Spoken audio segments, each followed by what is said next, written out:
La lithographie m'a intéressé très jeune, sans doute l'influence des affiches et du travail de Toulouse-Lautrec et de Jules Chéret que j'admirais. J'apprenais maintenant à grainer les pierres, à utiliser les différentes graduations de crayons ainsi que les encres.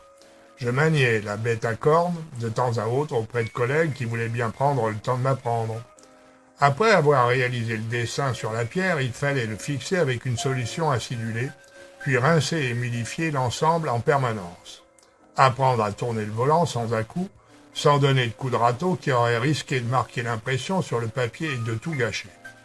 Cette technique me fascinait car elle était proche de ma gestuelle en croquis et en dessin. Elle n'était pas compliquée, il suffisait de penser et de dessiner à l'envers comme Léonard de Vinci. Il fallait être précis et respecter les règles de base ancestrales qui n'avaient pas varié depuis son invention par Senefelder en 1796. Un ancien lithographe parisien qui avait à garder une presse pour sa retraite me faisait une proposition. Pas donné, mais je sautais sur l'occasion car les presses à bras étaient rares sur le marché dans les années 70. Ces presses à épreuve étaient recherchées avec leurs pierres calcaires de Munich, réputées les meilleures. Aujourd'hui, en 2022, tout cela ne vaut plus rien. Personne n'a plus le savoir pour utiliser ce matériel, et les pierres finissent comme dallage de jardin, et les presses comme déco dans des lofts pour bobos. Je me mettais au travail et réalisais des essais de mise en page et de couleurs pendant des longs mois. Je me perfectionnais sans cesse en étudiant les maîtres à la BN ou au musée de l'affiche. Je sentais prêt à aller plus loin et contacter un atelier dont m'avait parlé un peintre situé rue Paul Fort dans le 14e de Paris. À cette époque, on disait que pour trouver un imprimeur ou un lithographe, il fallait repérer les bistrots de quartier. J'ai vérifié, c'était vrai. Le maître des lieux, Trottignon, m'accueillit au bistrot d'en face devant un verre de blanc à 8 heures du matin. Il venait de s'installer dans ses nouveaux locaux et était heureux de me faire découvrir son magnifique atelier, inondé de lumière du jour grâce à d'immenses verrières zénithales. Murs blanchis impeccables, plusieurs presses à bras, une énorme presse Marinoni-Voirin à cylindre et dans l'air, ces bonnes odeurs d'encre lithographique et de papier chiffon. Nous allons bien nous entendre et je réaliserai plusieurs grandes lithographies avec lui pendant plusieurs années.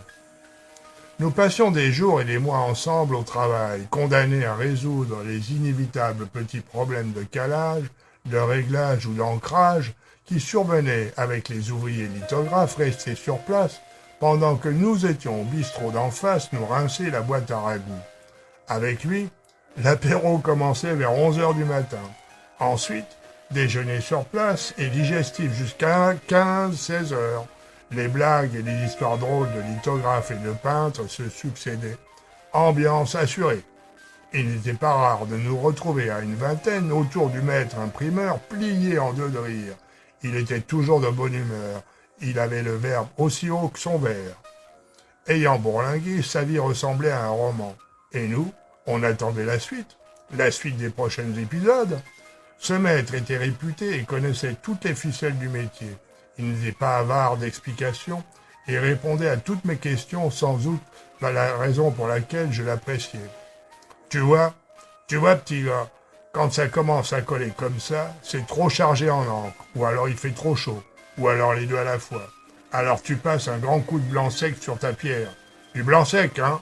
Rien d'autre, du muscadet de préférence. Ça dégraisse, ça décrasse le muscadet.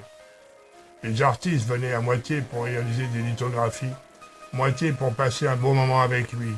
Lui et sa gouaille, des gueules de trimard comme celle-là n'existent plus. Une époque révolue, légère, insouciante. L'amitié nous tenait chaud. Peintres et lithographes, nous ne gagnions pas grand-chose, mais nous étions heureux.